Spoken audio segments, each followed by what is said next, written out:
Here we go, guys. Agility / change direction day 2.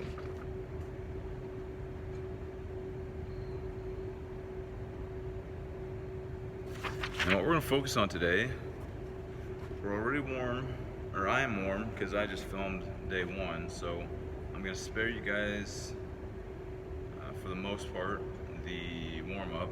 I'll just say what I would do is if I was going to warm up again for this, is I would add in a lot more activation for my lateral muscles. So I would get my glutes with some clamshells. I would throw in some side planks to get my transverse abdominis, obliques firing. Some lateral bound jumps. So I did ice skaters in our last video. Ice skaters are sort of boom, da boom, da boom. But a lateral broad jump is just going to be low, pop, and stick. So all that force that's coming laterally, we have to learn how to contain it, right? So that jump, we spend all this time strength training, doing plyos, doing med ball throws, kettlebell swings, whatever. That's helping build our engine and our horsepower, but we need to make sure that we've got the brakes to go with it. So keep that in mind. A med ball lateral throw, so just sort of that rotation and pushing off the outside of the foot could have a great benefit in preparing for this. And those, I would sort of use those as my potentiation movements. So some lateral broad jumps and some med ball lateral throws. As we get going today, I want to emphasize the wide base. So I preached on that wide base a whole bunch in my last video, our last video. Agility change direction day 1. So we're going to work on the wide base again a little bit more today. And instead of just doing drills and techniques, we're going to slow it down a little bit more and maybe bring in some exercises that we could use. So if you've got a little red band, now's the time to use it.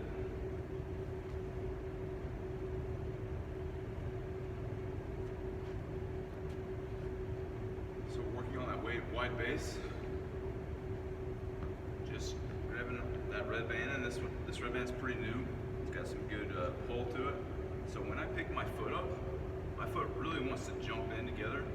But as we've talked about, when you get that narrow base of support, your ability to be dynamic and be agile basically drops. So having a wide base when you're not sure your next direction to go is pivotal.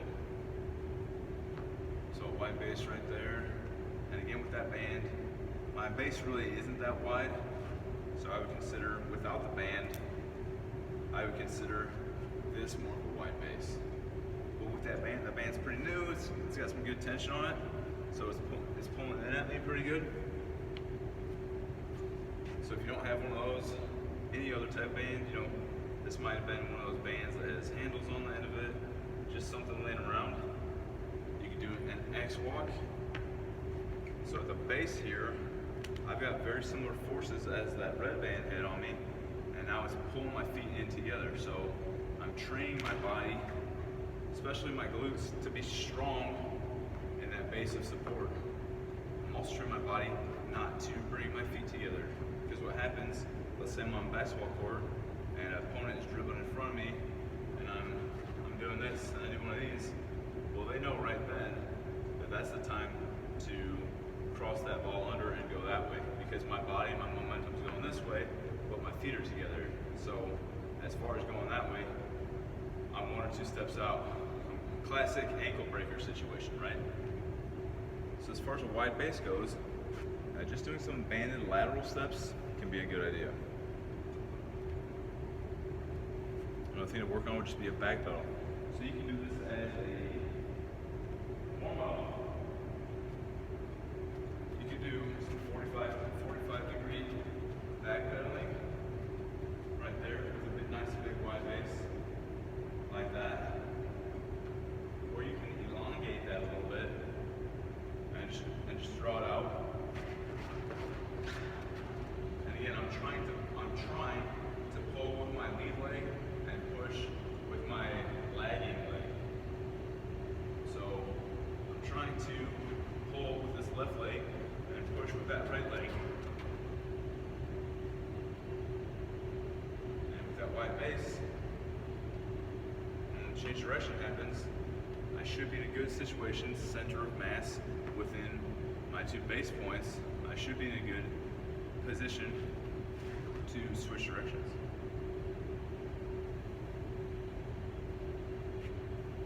So let's go into some exercises.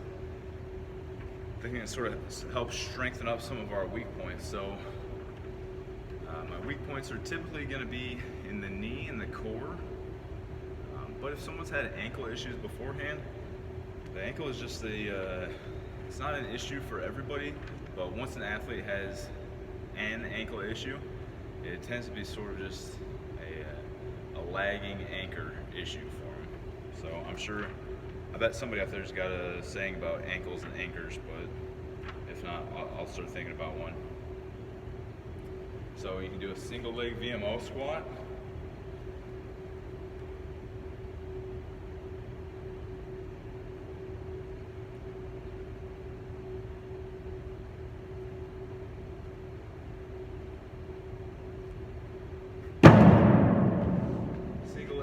Squat. So what I'm trying to get with this VMO work, I'm trying to get this vastus medialis obliquus, VMO.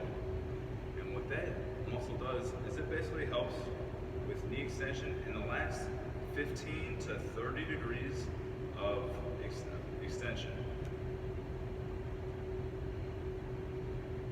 That's the action it has. But what also helps us as athletes is if our lateral quads overdevelop and start getting our patella tracking to go lateral, then training your VMO can help with your patellar tracking and bring it back on course. Having a strong VMO is going to help prevent ACL tears.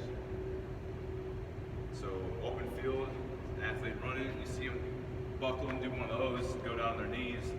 A lot of times it's something bad. So if you've ever seen one live before, it kind of sticks with you. It's not fun to watch. So a strong VMO is going to help prevent ACL tears, and it's also going to prevent patellar tendonitis. So when our patella starts tracking funny, a lot of times we're going to get patellar tendonitis. So there's several different variations to this. An easy one I like, on the lateral here. An easy one I like is flat foot on the box. Tap your off leg down out in front of you. And what you're going to want to do is pause at the top, try to draw this kneecap up towards you. You're going to try to flex that VMO. So pause, stabilize, once my golf. Right there. And what I'm going to do is I would not encourage athletes have their knee track inside their foot. In fact, that's called a knee valgus. It's an issue that we want to train away from, with a little bit of a exception here, is that we want that knee to come forward so that we can isolate that VMO muscle. So, a little funny, but we're using a poor movement to improve a muscle. So that's your single leg VMO. You don't necessarily need a box. You can accomplish a very similar activity just on the ground, right there. So that's your single leg VMO squat. Some coaches, I've seen a Peterson squat variation where a little plate is put under the heel, and it does work. It helps isolate that VMO really well. Do you need it? Maybe, but it works pretty well. It's not a bad idea. I'll also show you another VMO exercise. So just to take a band, and this would be called a TKE, or a terminal knee extension.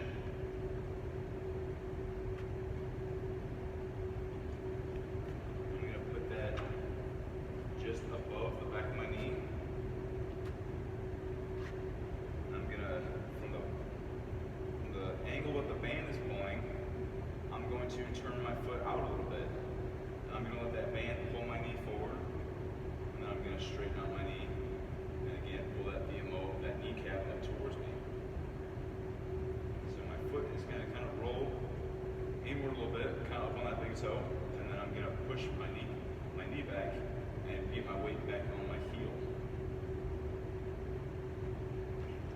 accomplishing a very similar activity, just a little bit different there.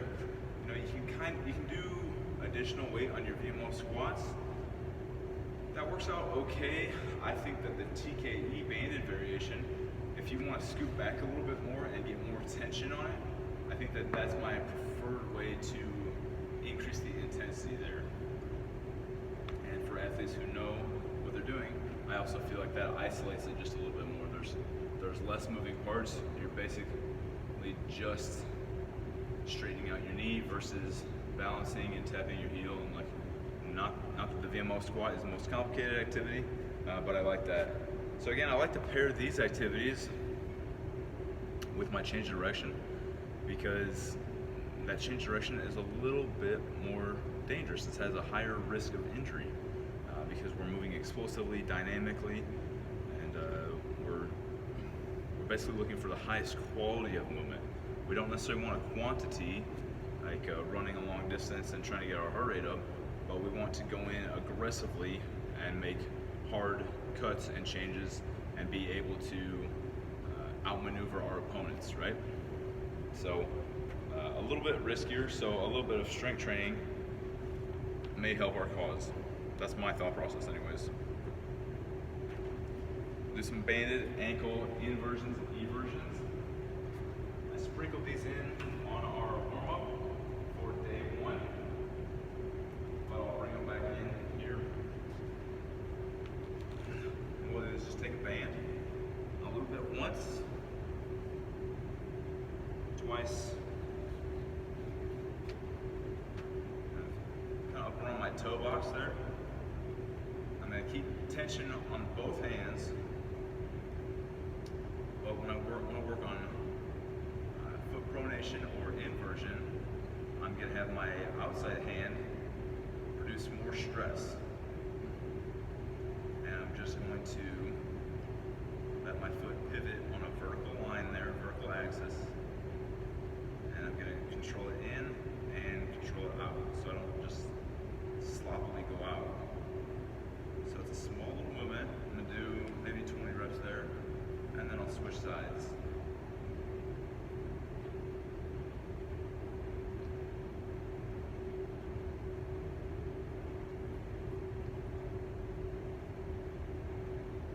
And so just some ankle inversions and eversions.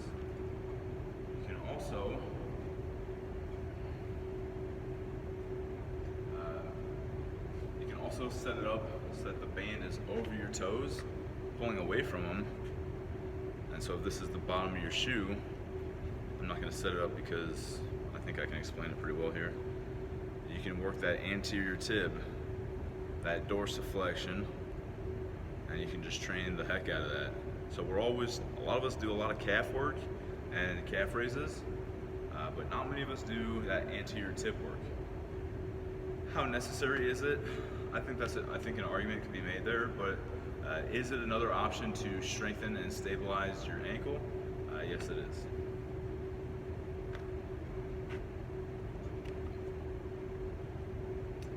As far as some of the movement that we're going to be doing with all the different cutting and change direction, again, that lateral core strength is going to be huge. So a couple of movements that are going to be great for just kind of beefing up your core a little bit. One would be a suitcase carry. So my goal here is to maintain a nice tall vertical spine.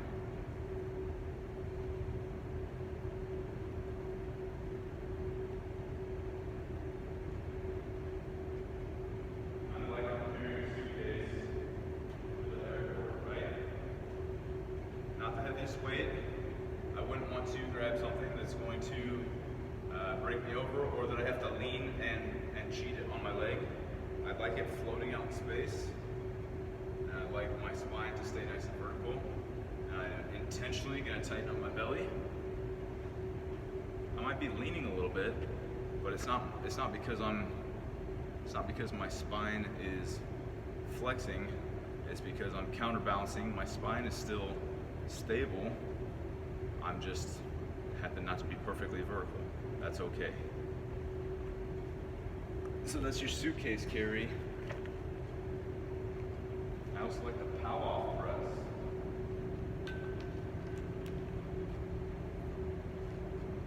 And if you've been watching your video programs, you know what the power-off press is by now, but I'm just going to bring it back into play for us. Right here.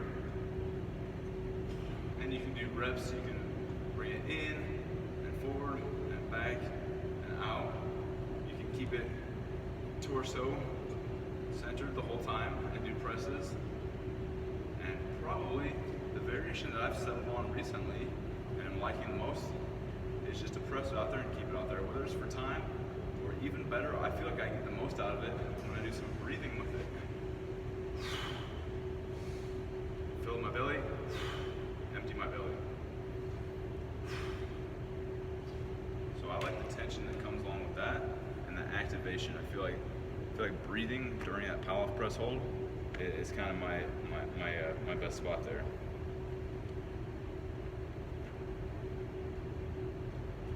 All right, so let's look at a couple more drills. Let's go ahead and do a mirror drill. So I'm gonna go out and use my cones that I already have. And what you would do with a mirror drill is you would have a partner come out and mirror you. They're gonna do the same thing you are. And maybe you give them a few seconds of mirror work. Or you can give them an activity such as starting on one cone, let's say starting on this cone, and then coming out, and they have to touch each of these cones, and when they touch the second cone, they have to sprint back to that first cone. So, my microphone went out, so we'll see if this audio comes through. So what you might have is a pair of partners, you know, kind of a friendly competition. They both got their hand on the cone. And they're gonna come out, and maybe I'm the lead, and I'm shuffling, and I fake a touch here, and I come over here, and I touch, and I come back here, and I touch. Well, after I touch that cone, my partner is gonna know what's coming next. They're gonna know that this cone is up for grabs, and after this cone gets grabbed, then that cone can be had. Or I could have come out here and touched this one first and gone that one. So that's one variation of your mirror drill. A simpler variation is just to give them time to goof around and to try to trick each other. And so they might come out here and they might start jumping around, they might start crawling, they might start doing spin moves, they might start strafing back and forth, they might start shuffling, and the opponent is going to match that and be goofy with them. If you can gamify it a little bit, I think you're going to gain some fans in your athletic population, and also just basically, the more they're having fun, the harder they're going to work without even realizing it. And also, sports are fun. Athletics is supposed to be fun. So if they're having fun training and they're playing like basically kids or children in here, they're going to be prepared for the real thing, right? So mirror drills, there's a couple of variations like that. And then let's set up our T drill.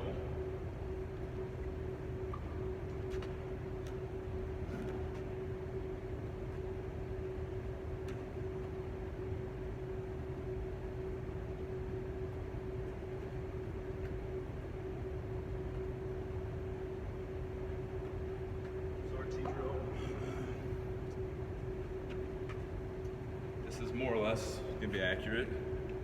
I would go 10 yards from cone A to cone B, and then from there 5 yards out to cone C, and from cone C 10 yards to cone D.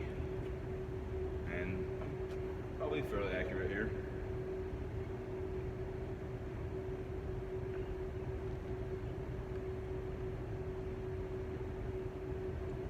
And with this T drill, pretty similar to the box drill that we went over in the last video, is that it gives us plenty of options to mix things up and do different movements.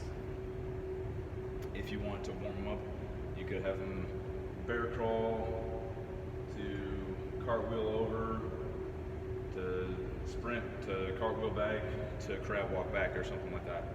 The way it's used most often is sprint, shuffle, sprint, shuffle, back pedal. So take your pick, but pretty athletic in that it's going to give us moving in all planes of direction, and it's going to basically prepare us for quite a bit of sporting movement. So the T drill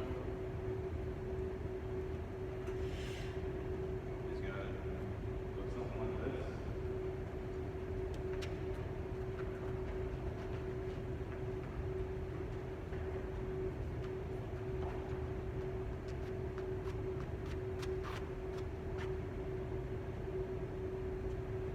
Now, some fun ways to mix that up a little bit. You could actually build out a mirrored version of it with a teammate, or an opponent that's a teammate probably, on the far side of it, and you have them go at the same time and have them race. And so it just starts to become more fun that way. Instead of a shuffle, you could do the strafe. You could do cariokas. Don't really love carioca as a drill because I wouldn't really want an athlete doing that on a sport field or court, because once they're tangled up here, their opponent would know to go back that way, right? We cross over as little as possible, especially, I guess take a step like that every once in a while. It's kind of like a crow's hop right before a baseball throw. But we don't really want to cross over our feet in sport just for the heck of it. There should be a purpose for it, and if there's a high chance for a variation in direction of play, we don't really want to be caught with our feet together, or even worse, crossed over. So, but if you're just trying to have fun, go some cariokas. Yeah, so that's your T drill. I think that between the L drill, the 5-10-5, the T drill, you're covering some of the major players in stereotypical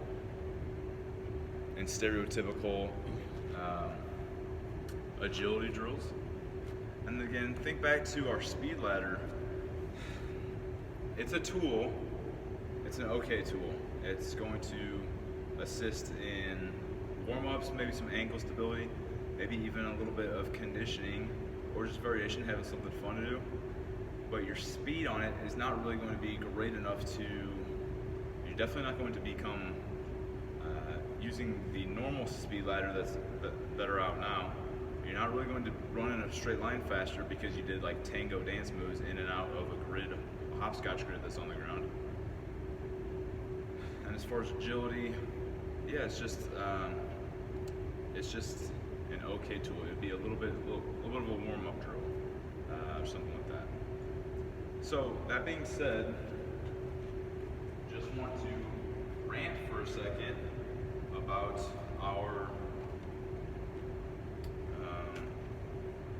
our agility drills versus our change of direction. All the drills we've been using and looking at over the last two videos, you can always slow things down. You can do very simple variations of it. Again, I've had an opportunity to be around and work with arguably some of the greatest athletes on the planet. And they're not skipping the fundamentals and going straight to the NFL or straight to the Olympics. They're mastering them, or they're already masters of them. But by keeping fundamentals in their programs and protocols, you're ensuring that they stay masters of the fundamentals and foundational movements. There's nothing wrong with that. It's okay to do that and then to progress after that. So I like some of these movements that are simple. They are closed, as in there's nothing new that's going to happen during the T drill unless you want to open it up. If you want to open it up, you can add other stimuli. So you can have a coach standing behind that first cone And as you're sprinting up towards them, they might point left or right, or they might point left and say right. And you decide ahead of time whether you're doing what they're showing or what they're saying. And so then you have to decipher a little bit. And then it's going to sort of cross the bridge between change of direction ability and agility. Because remember, agility is your ability to respond to a stimulus. Running speed ladders for like YouTube or Instagram videos, it's not agility. It's arguably it's change of direction ability if you're going to be generous and give it that. So what we've been doing here, I don't have a partner. I don't have somebody throwing in random stimuli to me. So everything I've done in this video and the last video tends to be change of direction ability. Yeah, you guys haven't seen me do any agility work. I would need outside and new stimulus for that. So on this one, on any of these drills, just something simple like having a coach change it along the way. Sort of like sport that changes along the way, right? Unless you're some track and field events, not so much, some swimming events, not so much, but on sports where we interact with one another, things change all the time. So it's very important that we remember to build our ability to not only change of direction, have change of direction ability, but we link that and connect that to our ability to be agile, to have agility. And I think, again, I'd say that one of, if not the biggest problem I see with coaches, or I guess really something I regret doing, is being too proud or just thinking that the fundamentals were unnecessary to review. When after a handful of years of coaching, I started bringing them back in and sort of just playing around with them. Like, hey, maybe I'm wrong about this. Maybe I do want to play around with this a little bit more. So as I brought those fundamentals back in, it allows you to run your athletes through it, and you find athletes who aren't good at the fundamentals, and then you coach them up, and the other athletes you can progress, and all you're really doing, you're not sacrificing a great deal of time. It's a small investment of time to make sure you're athlete. So don't be afraid to use fundamentals. Start simple, start slow, build up and make it more complex as you go. All right, that is the end of Agility and Change Direction, Day 2.